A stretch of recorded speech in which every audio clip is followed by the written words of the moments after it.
Warning: this story destroyed a marriage, friendships, and lives. If you're not ready for the truth, don't keep watching. Let's begin. Okay, before everyone jumps down my throat, yes, I cheated. I know how that sounds. I also know this is RR relationship advice and not RR validate my life choices. But I'm posting anyway because my husband is currently taking space at his brother's house, and I'm spiraling between anger, guilt, and honestly a little bit of resentment that he's acting like this came out of nowhere. We've been married 7 years, together for 10, no kids, thank God, honestly. Decent jobs, boring suburb, the whole package. From the outside, we looked solid. People used to say things like, "You two are so chill," or "must be nice to have such a drama-free marriage." I used to smile and nod while thinking, yeah, because I do all the emotional labor and swallow my complaints.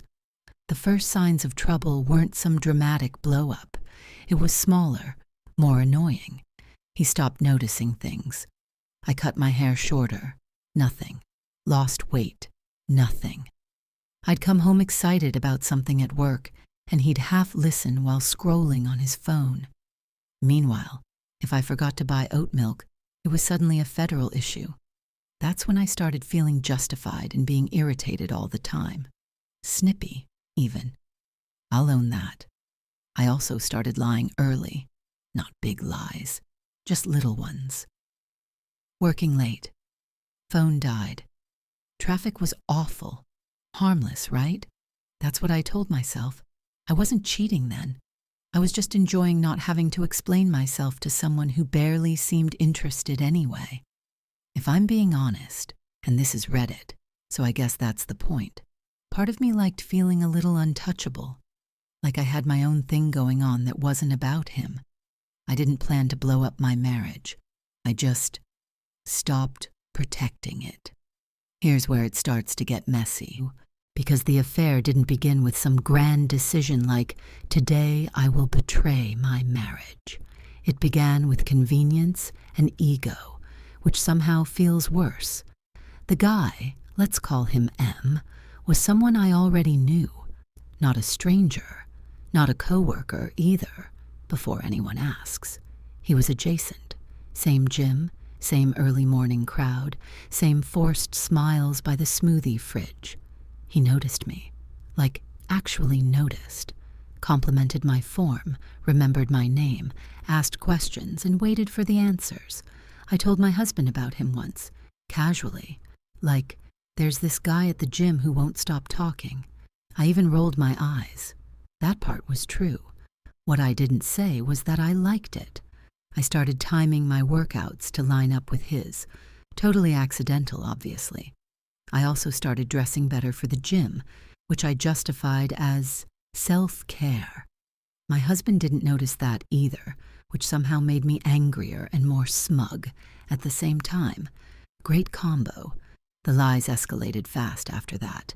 I said I joined a longer class. I said the gym changed their schedule. I said my phone was on Do Not Disturb because my trainer recommended it. Looking back, I'm honestly impressed with my creativity. At the time, it felt necessary, protective. Like if I told the truth, I'd be nagged or questioned or, God forbid, noticed. The first actual line-crossing moment wasn't even physical. It was a text. He found my number through the gym app, already sketchy, I know, and I didn't shut it down. I replied. Then I complained about my marriage. That's the real beginning, in my opinion. Once you make your spouse the villain in someone else's story, you've already decided who you're siding with. I still told myself I wasn't cheating. Not really. No touching, no kissing, nothing to confess. I slept next to my husband every night, kissed him goodbye in the mornings, asked him what he wanted for dinner. I felt weirdly superior about it, like I was getting away with something smarter than an affair. What I didn't realize was that he'd already started noticing changes, just not the ones I thought mattered. Apparently, While I was busy congratulating myself on being subtle, my husband was clocking things in his own quiet, annoying way. He noticed I guarded my phone, not dramatically, just enough. Screen always face down, bathroom trips with it, quick little thumb movements when he walked into the room. He asked once, kind of joking, "You running a side business or something?" I laughed too loud and said something bitchy like, "Not everything is about you, you know." That shut him up. At the time, I felt victorious. In hindsight, that was probably the moment a seed really took root. Then there were the schedule inconsistencies. I told him my gym classes ran late, but I'd come home earlier than expected. Or I'd say I grabbed dinner with a friend and forget which friend I named last time. Small stuff, but he's detail-oriented in a way that's deeply unsexy until it's suddenly very threatening. The real discovery, though, wasn't some cinematic phone grab or lipstick on the collar moment. It was stupid, embarrassingly stupid. I left my Apple Watch on the kitchen counter one morning.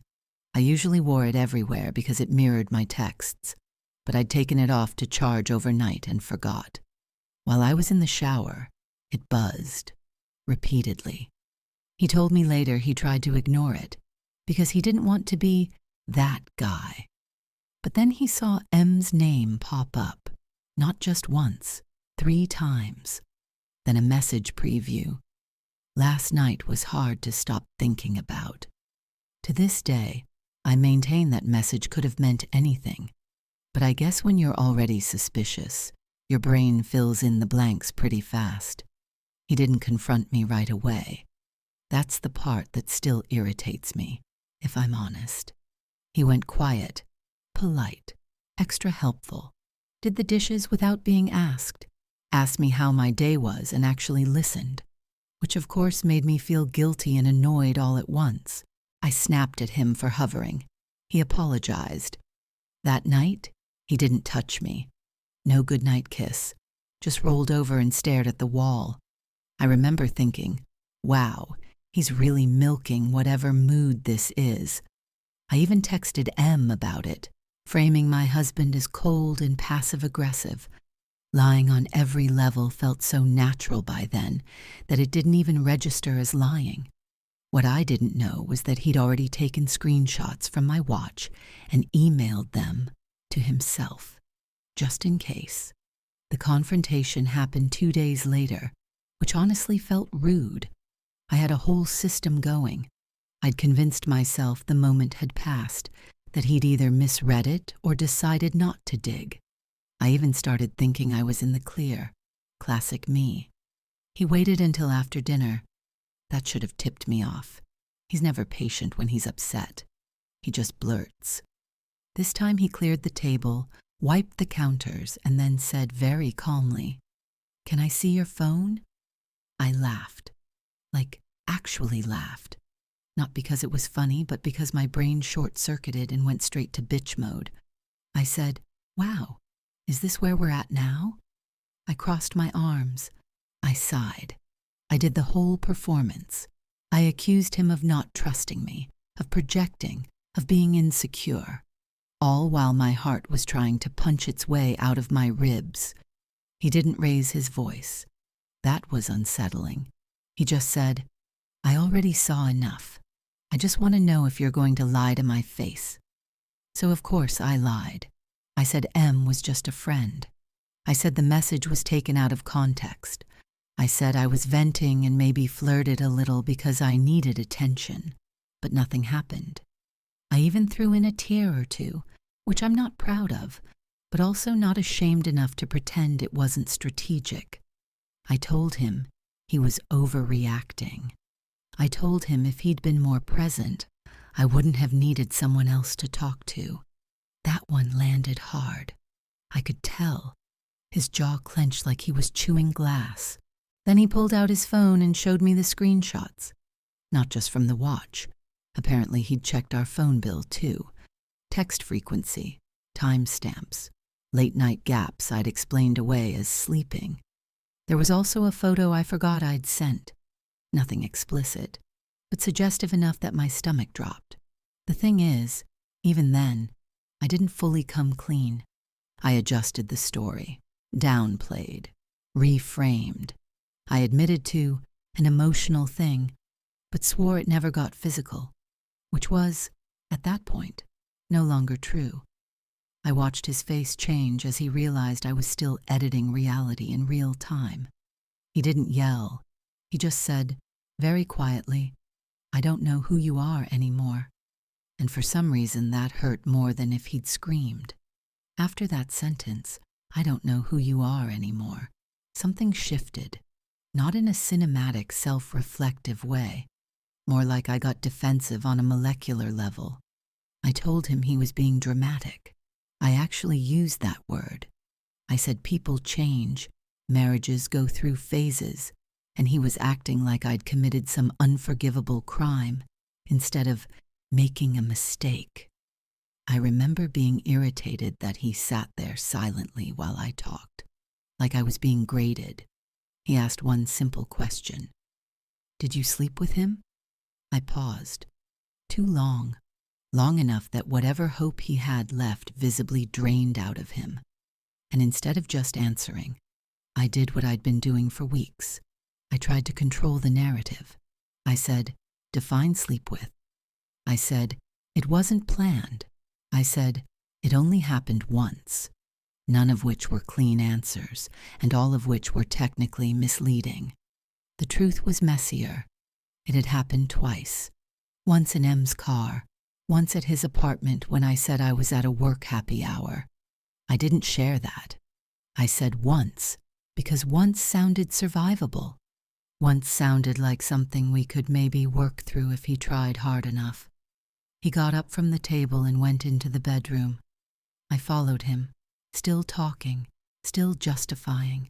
I told him he wasn't innocent in all this. I reminded him of every time he'd ignored me, every time he chose his phone over a conversation, every night he fell asleep without touching me. I framed the affair like a symptom instead of a choice. I was very convincing. I've had years of practice being right. He finally snapped, not yelling, but sharp. He said, "You don't get to rewrite this, so you feel better about it." Then he packed a bag. Socks, jeans, charger, the basics. That scared me more than anything else so far. I asked him where he was going, like I had a right to know. He said, "Somewhere I can think without you explaining why this is my fault." When the door closed behind him, I felt something I hadn't expected. Relief, followed immediately by panic.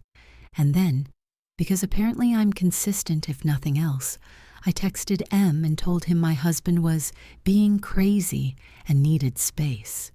That text would come back to bite me later. The house felt wrong without him, too quiet, but also like it was judging me. Every creak sounded accusatory.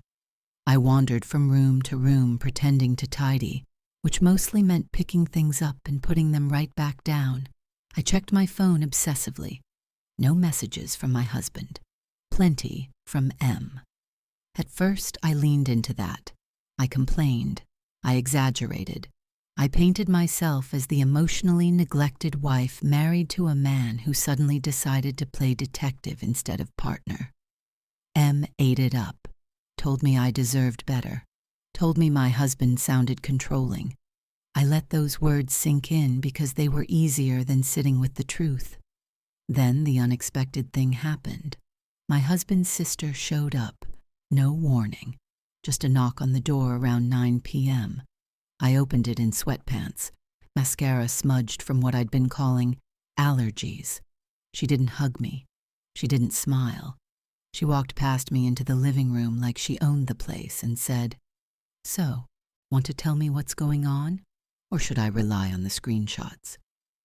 That's when I realized he'd told people. Not everyone, but enough. Enough to ruin the version of the story I was rehearsing. I went cold. I denied first. Automatic reflex. Said it was complicated. Said my husband misunderstood. She cut me off and said, "I've known him for 35 years. He doesn't misunderstand things like this." She wasn't cruel about it. That somehow made it worse. She asked me if I loved her brother. I said yes too quickly. She asked if I was still lying. I didn't answer. She nodded like that was answer enough. After she left, I finally cried for real. Not pretty crying, the kind where your chest hurts and you feel stupid for breathing. I sat on the kitchen floor and thought about how fast everything unraveled. Less than a week ago, I was annoyed at him for not noticing my haircut. Now he was sleeping in a different house, and his family knew I'd blown up our marriage. When he finally texted me that night, it wasn't emotional. It was logistical. I'm taking a few days. Don't contact me unless it's necessary. That was the moment I realized I'd lost control of the story, and I hated that more than anything else. The next few days were a blur of waiting and pretending I wasn't waiting. I told people he was visiting family. I told my boss I had a migraine. I told M to give me space and then got annoyed when he actually did. Lying without an audience is weirdly unsatisfying. Here's an unexpected twist I didn't see coming. My husband went quiet online, like disappeared. No social media activity, no shared location, nothing. That freaked me out more than if he'd posted some sad boy quote. Silence meant he was thinking, and when he thinks, he decides things.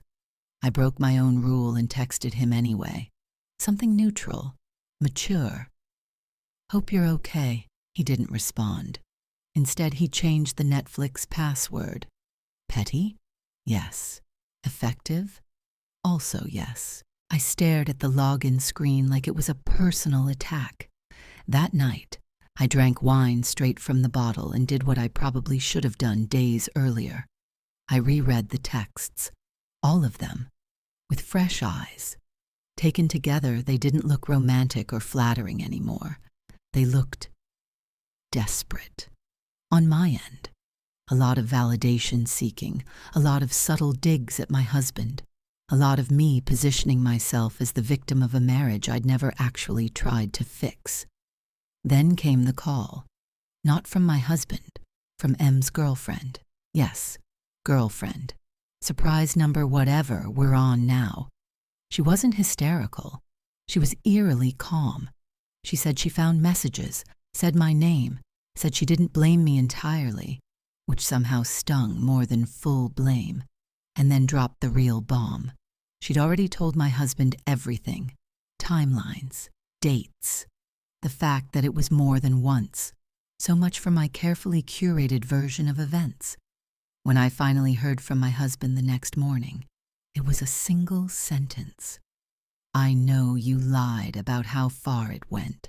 No anger, no insults, just a statement of fact. And for the first time since this all started, I didn't have a counter-argument ready. I typed and deleted about 10 responses before settling on, "We should talk." He replied hours later, "We will. I just need to decide what I'm walking into." That line sat with me all day, because suddenly it wasn't about whether I could explain myself well enough. It was about whether there was anything left worth explaining at all. We met 3 days later. Neutral territory. A coffee shop neither of us liked, which felt appropriate somehow. He looked different, not in a dramatic makeover way, just steadier, quieter, like someone who'd already cried all the tears and moved on to the boring, administrative phase of grief. That scared me more than rage would have. I, on the other hand, came in hot, defensive posture, iced latte as a shield, prepared speech loaded and ready. I told myself I'd finally be honest. I told myself I'd own it. That lasted about 4 minutes. He asked me to tell the story from the beginning. So I did, but with edits. I minimized how intentional things were. I framed M as more aggressive than he was. I emphasized how lonely I'd felt. I used the phrase slippery slope, which even as it left my mouth sounded like bullshit. He listened, didn't interrupt. Then he calmly corrected me. Dates, times, Things I'd forgotten I'd shared with M that had made their way back to him through the girlfriend. He wasn't angry. He was accurate. Every correction felt like a pin popping a balloon. Finally, he said, "Do you want to be married to me?" That question should have been easy. Instead, my brain went into spin mode. I said yes, but I said it the way you say yes to a survey question you haven't thought through. He noticed. Of course he did. He told me about his emotional journey, not in a dramatic monologue, just fragments. The shock, the humiliation of realizing other people knew before he did. The anger that burned out fast and left this heavy sadness behind. He said the hardest part wasn't the sex. It was realizing how long I'd been lying so comfortably, how small I'd made him in my version of events. I tried to apologize, a real one. No but, no justification. I think it landed partially. He nodded, thanked me for saying it, and then said something I wasn't prepared for. I'm not sure love survives contempt. I didn't have a clever response for that, for once. We left separately. No hug, no promise to check in. Just a vague agreement to talk again after he figured some things out. As I watched him walk away, it finally hit me that this might not end with reconciliation or even dramatic closure. It might just end with distance, and me having to live inside the mess I made without anyone to blame it on. The waiting after that meeting was worse than the confrontation. At least during a fight you get feedback, raised voices, slammed doors, something. This was just nothing. Silence so complete it felt intentional. I oscillated wildly. 1 minute I was drafting heartfelt messages I never sent. The next I was furious, convincing myself he was dragging this out to punish me. I told myself I deserved clarity, that I'd already admitted enough, that at some point he had to decide instead of wallowing. I also did something incredibly on brand. I half-packed a bag, not to leave, not to stay. Just enough clothes laid out on the bed to feel like I was being proactive, as if folding sweaters could somehow influence the outcome of my marriage. I even Googled trial separation rules and immediately closed the tab because every result made me feel like the villain. Then another unexpected thing happened. He emailed me. Not a dramatic email, not long, bullet points. He wanted full transparency, passwords, timeline. No more, "I don't remember," or "it didn't mean anything." He said he wasn't promising reconciliation. This was for him, not for us. He needed to understand what he'd been living in. I was offended, deeply. It felt invasive, like he was trying to strip me down to facts so I couldn't spin anymore, which of course was exactly the point. I agreed anyway, because saying no would have been an answer in itself. That night, I stayed up until 3 a.m., writing out everything, every lie, every deleted message, every time I chose excitement over honesty. I caught myself minimizing again and had to force myself to stop. Seeing it all laid out was unpleasant. There was no heroic version of me in that document, just someone selfish and reactive and very good at rationalizing. When I sent it, I felt weirdly empty, like I'd handed over the last piece of leverage I had. He didn't respond right away. Of course he didn't. But for the first time since this started, I couldn't tell myself I was being misunderstood. The story was finally complete. And whatever happened next, it wouldn't be because I hadn't explained myself well enough. It would be because he decided he was done listening. He responded 2 days later. 2 whole days. I know because I counted the hours like a lunatic. The message was longer this time. Still controlled, still careful. He said he'd read everything, all of it, twice. He thanked me for finally being honest, which somehow felt worse than being yelled at. Then he asked to meet again, this time at the house. That request alone sent me spiraling. The house felt like a crime scene now. Every room had context. Every surface had a memory I wasn't sure I was allowed to touch anymore. I panic cleaned, like the state of the baseboards might influence his decision. When he came in, he didn't kiss me, didn't hug me, just stood there awkwardly like a guest who wasn't sure if he should take his shoes off. I immediately started talking, filling the silence, explaining how I'd been doing a lot of thinking. He held up his hand and said, "Please don't." That shut me up fast. We sat at the dining table, the same one where he'd asked to see my phone weeks earlier. He told me about his emotional arc in more detail this time.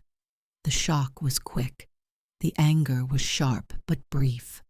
What lingered was grief, not just for the marriage, but for the version of himself who thought he was in a partnership built on mutual respect.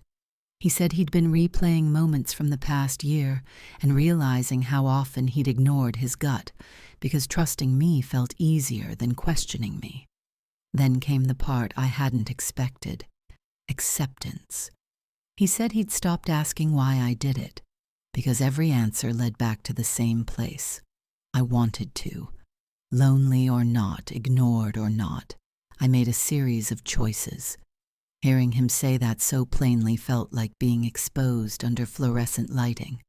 I tried to argue, softly, but still. I said marriages don't fall apart in a vacuum. I said he wasn't blameless. He nodded and said, "I know, but I didn't cheat." That was it. The mic drop sentence I couldn't dodge. He told me he was leaning toward separation, not because he hated me, not because he wanted revenge, but because he didn't trust himself with me anymore. He didn't like who he became trying to monitor, verify, and doubt everything. I asked if there was any chance. He didn't say no. He also didn't say yes. He said, "I need to choose the option that lets me sleep at night." When he left, I didn't feel dramatic devastation. I felt something colder, the slow realization that I might not be able to talk my way out of this, and that no amount of explaining would undo the fact that he'd finally stopped seeing me as the authority on what was true. The separation started quietly, which I think is the cruelest way it can happen. He didn't come back the next day, or the one after that. Instead, I got a shared Google Doc titled Logistics, Utilities, Mortgage. Who keeps the dog? Me, temporarily.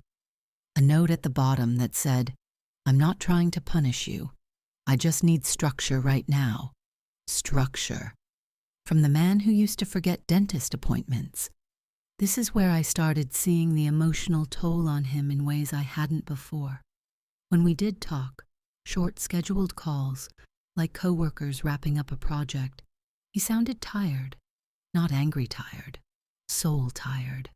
He told me he'd been cycling through emotions on a loop: shock when he remembered certain details, anger when he thought about how easily I lied, sadness when he realized how long he'd been trying to earn affection I was giving away for free. He admitted something that surprised me. He said the acceptance phase came faster than he expected, that once he accepted I cheated because I wanted to, not because I was pushed, things got clearer. Painful, but clearer. He stopped wondering what he could have done differently and started asking what kind of life he wanted next. I didn't like that answer. It felt like he'd skipped the part where he fought for us. I, meanwhile, was unraveling in less dignified ways. I alternated between being overly cooperative, whatever you need, I understand, and privately furious that he wasn't begging, bargaining, or even yelling. I told myself he was being emotionally detached on purpose, that this was some kind of long game. Deep down, I knew that wasn't true. He was just done explaining himself. One night, after a particularly sterile phone call about car insurance, I broke. I cried. I accused him of giving up too easily. I said people make mistakes and marriages survive worse. He listened. then said something that still echoes in my head. Surviving isn't the same as healing. After we hung up, I realized something uncomfortable. For the first time, he wasn't centering me in his emotional process. He wasn't trying to make me understand his pain or reassure me about his intentions. He was prioritizing himself, and as much as I hated it, I could see why. That's when it finally sank in that this wasn't about whether he still loved me. It was about whether love was enough to justify staying. The official decision came on a Tuesday, because of course it did. Nothing dramatic ever happens on a Tuesday, which somehow made it feel more final. He called and asked if we could talk for real. No agenda, no bullet points, just talk. I already knew what that meant. You don't ask for that unless you've already decided something and just need to say it out loud. He said he'd spoken to a therapist, also his brother, also apparently himself. Long walks, no phone, lots of thinking. He said he wasn't angry anymore, which he clarified didn't mean he was okay. It just meant the anger had burned off and left clarity behind. That word again. Then he said it.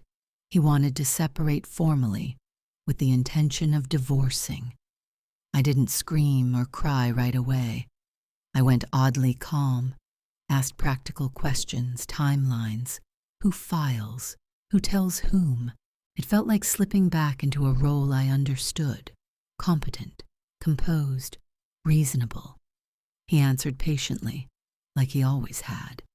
That familiarity almost broke me. When I finally did cry, it wasn't about losing him exactly. It was about losing the version of the story where this was a rough patch we survived, where I got to frame myself as flawed but redeemable.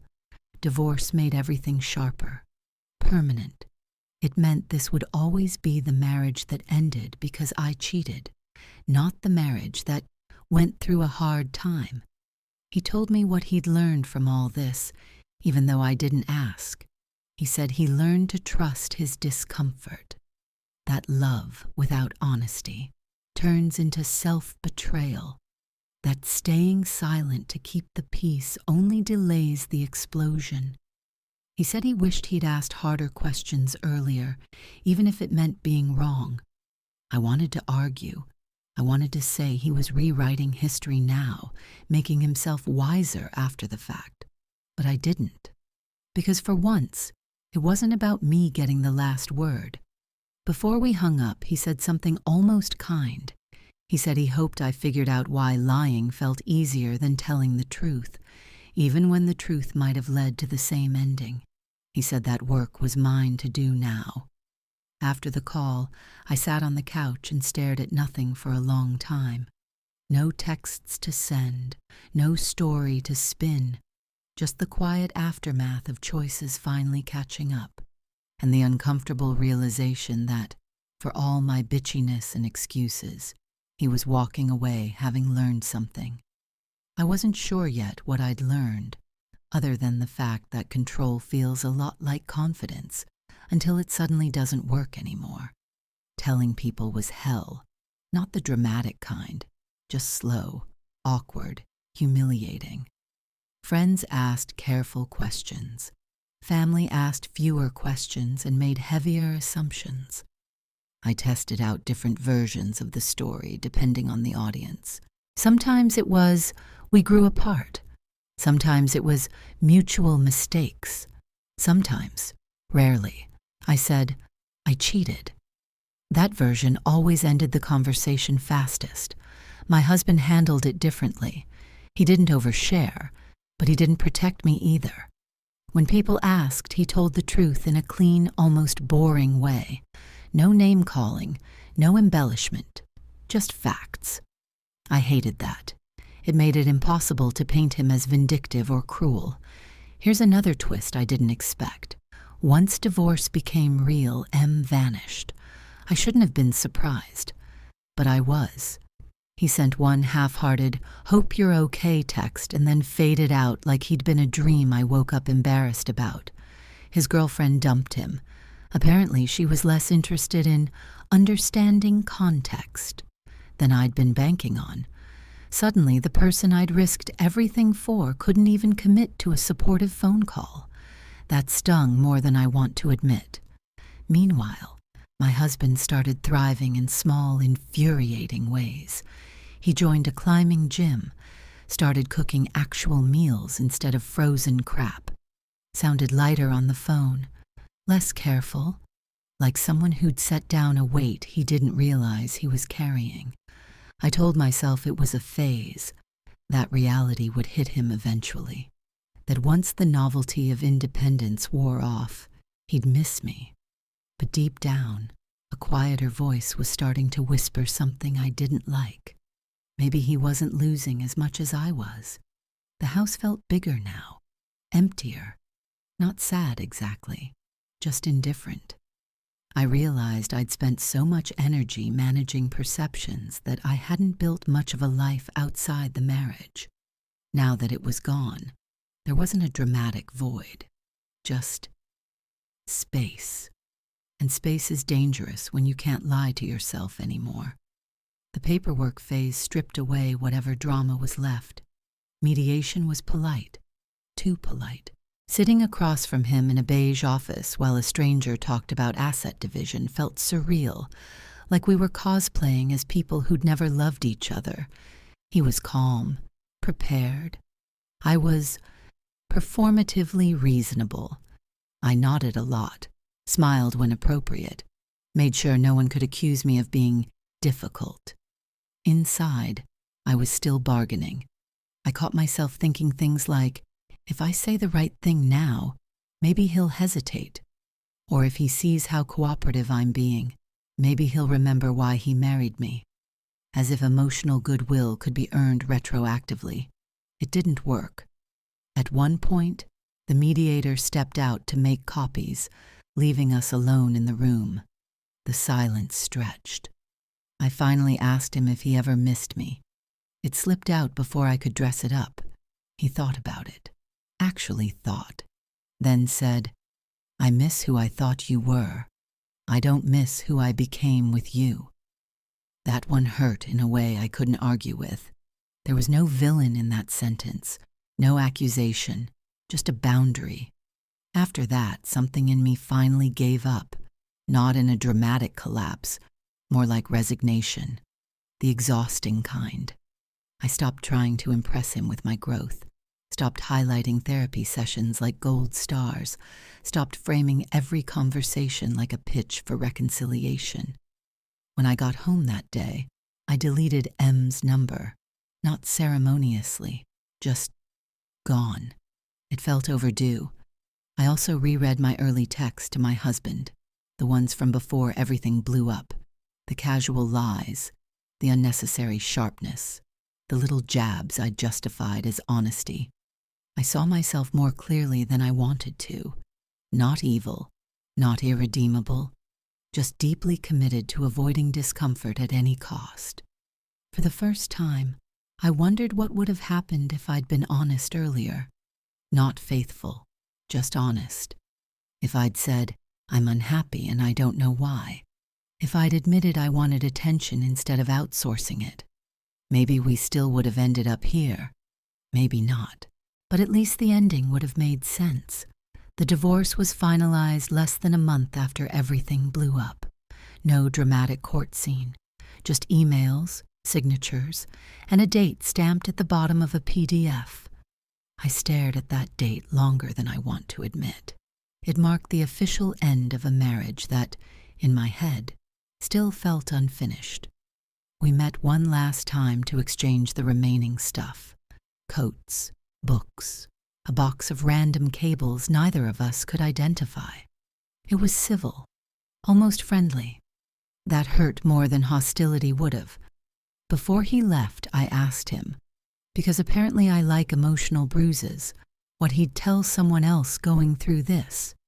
Like, what advice he'd give if some poor guy found himself on the same subreddit I was now haunting at 2 a.m. He didn't hesitate. He said he'd tell them to trust patterns over promises, that apologies don't matter if behavior doesn't change, that love isn't proven by how much pain you're willing to tolerate. He said he learned that staying with someone who lies to you trains you to lie to yourself, and that no relationship is worth that kind of erosion. He also said something that felt like it was meant for me, even if he didn't say it directly. If someone keeps rewriting the story to avoid being the villain, believe the version where they don't have to. Then he hugged me, briefly, politely, and walked away. So here I am, posting this, owning what I can, probably still dodging some things I'm not ready to face. I know I've lied, to him, to myself, and yes, probably even a little in this post. Old habits die hard. If there's advice buried in all this, from my side of it, it's this. Don't wait until you're caught to tell the truth. Don't confuse attention with intimacy. And don't assume you're smarter than the consequences just because you've gotten away with things before. Because eventually someone stops listening to your explanations. And when that happens, you don't get to decide how the story ends.